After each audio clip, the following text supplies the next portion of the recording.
The final goal is to eradicate humanity as we know it. Once you understand the final destination, it becomes much easier to look back and identify the psychological conditioning, the biological tampering, the cultural grooming and the educational prepping that we have been subjected to for decades in preparation to making us accept a post-human future. It takes a lot of physical and psychological abuse to get an intelligent species like ours to agree to its own extinction. Most, if not all, that has transcended in the last 60 years was designed to get us closer to accepting such a dystopian reality. Whether you care to accept it or not, we live in a hyper-controlled matrix where our perception of reality is meticulously planned, managed, and executed in order to control and steer us in whichever direction they wish. And the direction is a post-human world.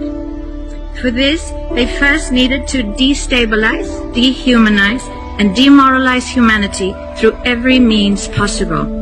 The destruction of the nuclear family, children being indoctrinated by the state, abortion, the eradication of God and spirituality from education, life in megacities and away from nature, toxic food, air and water, social media, replacing real human connection and interaction, engineered financial crisis and taxation, endless wars and massive migration, stress, anxiety, depression, drugs and alcohol, constant fear-mongering, moral relativism as the new religion, and I could go on and on about how humanity has been influenced and forced to move away from all the things that give us strength, security, purpose, and meaning.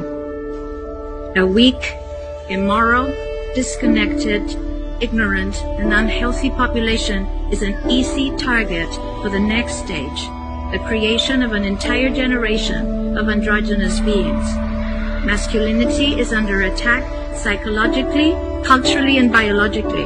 Women are being replaced in sports, entertainment, and politics by men pretending to be women.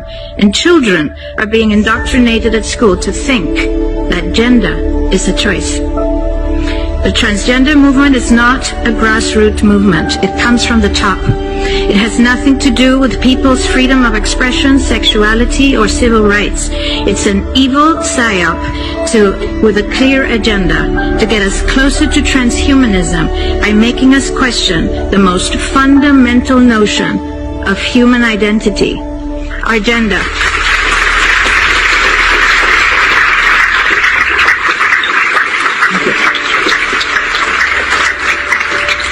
If you don't know who you are, if you already identify as a hybrid between a man and a woman, you will be easily convinced to become a hybrid between human and machine. Gender ideology is the 2 + 2 = 5 from George Orwell's 1984 dystopian novel. It's the final test to see whether we will follow the most absurd party line towards our own extinction. But 2 + 2 = 4. And no matter how you choose to dress, call yourself, or change your physique, will not change that. The sad reality, though, is that in the gaslighting process to get us closer to a post-human future, they have mentally and physically harmed an increasing number of children and young people, and it's only getting worse. This must be stopped.